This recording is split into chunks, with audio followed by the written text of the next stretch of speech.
Coco Bone. Black J's, Black Power, Black Horse, Green Dollars, High Bitch, High Bitch, High Bitch, High Bitch. I do not think I just throw it. I do not sniff, I just roll it. I do not talk, I'm just bout it. I am not scared, I'm just bout it. Black J's, Black Power, Black Horse, Green Dollars, High Bitch, High Bitch, High Bitch. What's up, y'all? This is Tosh, aka Coco Bone, coming at y'all with another reaction video, hunty. So, tonight's reaction is going to be to another They Will Kill You video. Make sure to subscribe to him or her, whoever the hell this is. Good videos, good content, good educational videos on, you know, animals, and I'm gonna say mainly animals, but anyway, yeah, make sure to subscribe to him. But we're about to do another reaction to 10 pets who killed their owners. Going back to my last reaction that I did to, I think it's 10 hybrid animals. Honey, I said in the beginning of that video, you can't make every pet, every animal a goddamn pet. Like, and unfortunately, these owners had to learn the hard way. So, you know, forget all the rambling, because I do not like to ramble on. I'm not going to be one of those bitches that talk way too much. So, without further ado, let's go ahead and get into this video. When you decide to keep pets, you should understand the risks you're taking. Here we present to you 10 deadly pets that killed their owners. That's a damn shame.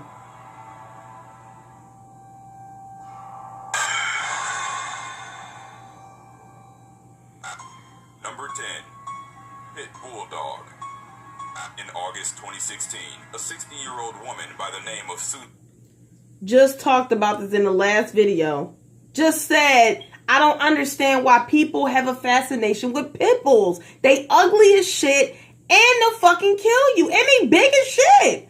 Like, I can't even sleep in the same house with a pit bull, or let alone any big ass dog. Like, that's just me personally. I got a fear of big ass dogs. Little dogs, cool. Big ass dogs, no, honey. But let's get back into it. Shaw was viciously mauled by her two pit bulls at her home in Conifer, Colorado. Oh my god, she was mauled. That means they kept biting on her till she just bleeded out. Oh my goodness. The dogs were no longer sorry, I didn't mean to put that vision in y'all here, y'all. Already drawing her final breaths. Richard, who survived the attack, had no idea what prompted the pit bulls to attack his mother. However, the mother and son pair who lived together had been issued warnings before, as their two dogs were known by neighbors to be overly aggressive and loose. The animals were rounded up and taken into custody and later euthanized. The whole incident was deemed an extremely rare and tragic case by officials. Nope. What's wrong with you? That's it. Hey, Shawty, what's wrong with you? I said nothing. Number 9. Black Widow Spider. In 2004, local police in Dortmund, Germany had to respond to complaints of a horrendous smell coming from an apartment. When they entered the place, they found the corpse of Mark Vogel, the homeowner, covered in cobwebs, with hundreds of oh, ew, ears and God, I hate spiders. Creepy crawlies. Ugh. Snacked on by hungry snakes, termites, and a gecko. He was estimated to have died at between a week or two before the discovery of his corpse. Officials described the apartment as a cross between a botanical garden and the butterfly breeding ground in the film The Silence of the Lambs. The creatures had been kept in terrible conditions, a form of animal cruelty itself. It is assumed that Mark's Black Widow spider, Bettina, had ended her owner's life with a venomous bite. Oh my Number god. 8, Red Deer. Gerald Roshton had been raising a European red stag since it was a fawn. Oh shit, that's a big ass deer. In Harrison County, Texas. Imagine that coming down the road while you driving, honey. Officials to get rid of the stag, as it was an exotic animal. That shit would fuck your car up. In November 2010, as Gerald entered the stag's pen to feed it, the 550-pound animal suddenly became aggressive, charging him and pinning him against the fence. It went on to trample the 67-year-old man and gorged him several times with its antlers on the chest, abdomen, and back. The red stag had to be shot so rescuers could get to Gerald. However, the poor man had died on the scene. Experts commented that since it was fall, the deer had entered mating season, causing it to become highly aggressive and dangerous during that time. Number 7. That's why I don't fuck with deers. Anything wild, I'm not fucking with. September 2012, Terry Vance Garner, an elderly farmer, went to feed his herd of hogs on his Oregon ranch. The man never returned. When family members went looking for him, they were shocked to find bits and pieces of his body scattered throughout the hog enclosure. Due to Terry's old age, he was 69 at the time of his death, and no signs of criminal activity. It is believed that Terry had suffered an accident, possibly a medical emergency such as a heart attack. The helpless man would have then been knocked down by the 700-pound animals before being killed and devoured. Not much was left of him, apart from his dentures and an undisclosed body part. It was confirmed that at least one of the hogs had been aggressive toward his now deceased owner in the past, having bitten him at least once. Although domestic hogs are not known to be as violent as wild hogs, there seems to always be exceptions. Number 6. Hippopotamus.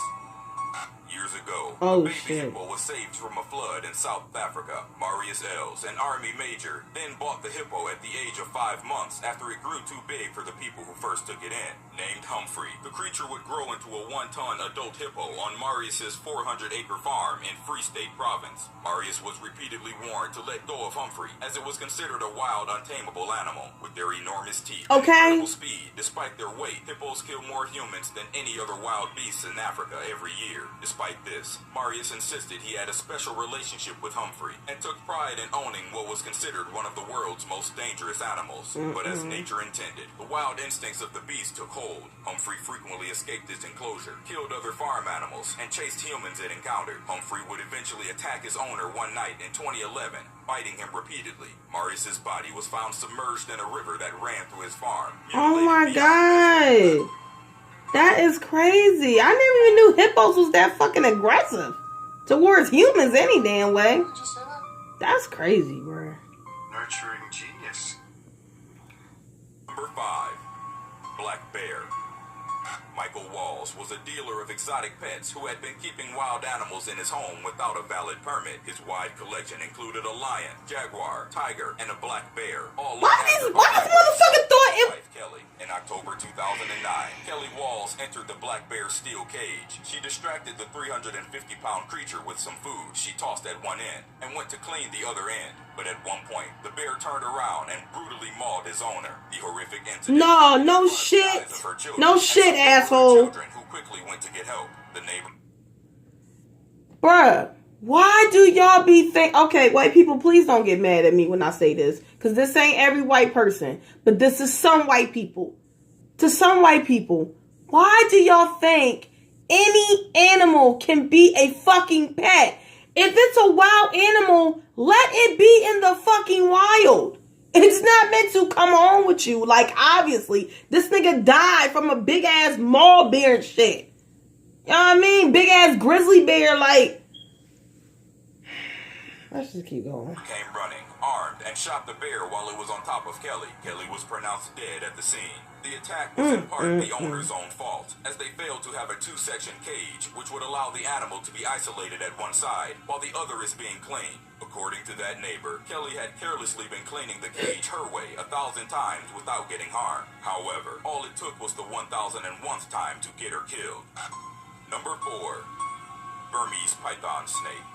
In 1996, 2 Bronx teenage brothers named Grant and Lamar Williams bought a Burmese python for $300 at a local pet store, thinking to make a career in herpetology, or the study and care of reptiles. They kept it caged in their bedroom, often showing it off to friends. One day, the 19-year-old Grant Williams prepared to feed his 44-pound snake with live chicken he just bought, but the reptile instead quickly coiled itself around the young man's body, preferring him as food. Grant was later found by his neighbors in a pool of his own blood, lying in the apartment building's hallway with the 13-foot-long snake still coiled around him. They called 911, and rescuers managed to free him from the strong python's grip, but he died over an hour later while on the way to the hospital. The snake was transferred to the Bronx Zoo. The species is one of the largest in the world, and although can be handled quite well as pets, also readily feeds on whatever prey it finds. Unlike professional reptile keepers, the young brothers were careless and had no idea about the precautions necessary in feeding the large snakes. That is so sad.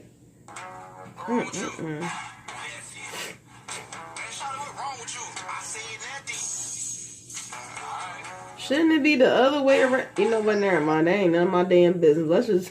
Let's just keep going. I can't. Some of these people. This case itself is unusually disturbing for this list. Unlike the other murderous animals mentioned, this animal killed its owner by trying to have sex with her. Pam Weaver, an exotic pet lover from Australia, was given a camel by her husband for her 60th birthday. Nigga, what? The month-old camel showed signs of erratic behavior early on, having tried to mate with other animal species in the family's sheep and cattle ranch near Brisbane. One evening in August 2007, Pam's husband Noel came home to discover his wife's dead body lying on the ground with a camel footprint on one side of her face and another. Oh shit! Investigators concluded that the 330-pound pet had knocked down his owner, lay on top of her, and humped her to death. A camel expert commented that the behavior was no doubt amorous in behavior, although its sexual aggressiveness was unusual for its young age.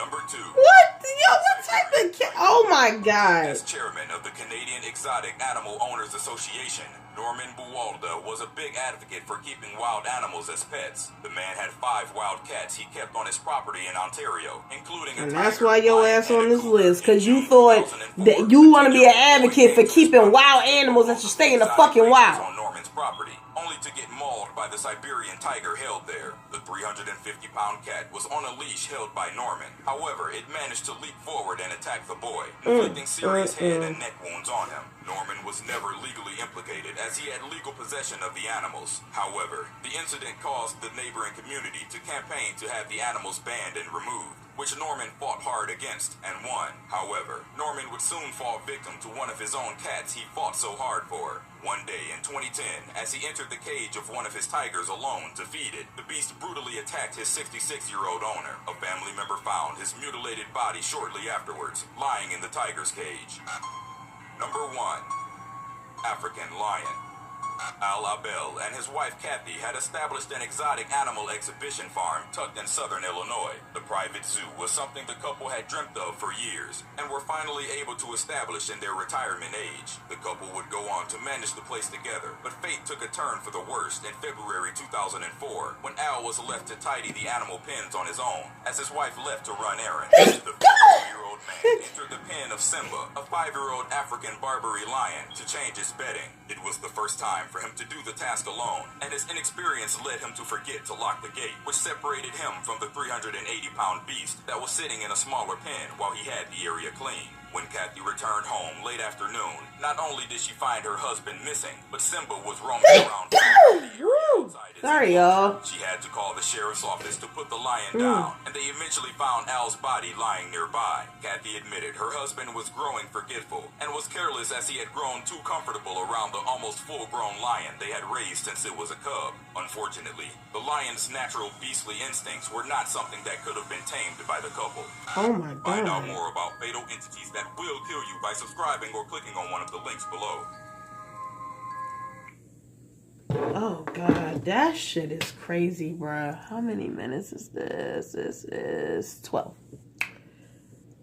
Oh, that shit is fucked up, man. Rest in peace to those people, man. For real, like. But, you know, some people don't learn until it's too late. Like, everything ain't meant to be a pet, bruh. No deers, no fucking parrots, no fucking lions, tigers, not even dogs. If that shit is if that shit is used to the alley, let it go. You feel what I'm saying? Everything ain't meant to be a damn pet. You feel what I'm saying? Like, but, bruh, I ain't about to ramble on so much. Make sure y'all like, comment, subscribe, share too. You know what I mean? Show your bitch some love. Help me get to 1,000 subs. I would really appreciate the love, y'all. Seriously. Comment below some suggestions for me. I would love to react to whatever y'all will want me to. Without further ado, I'm out. Deuces.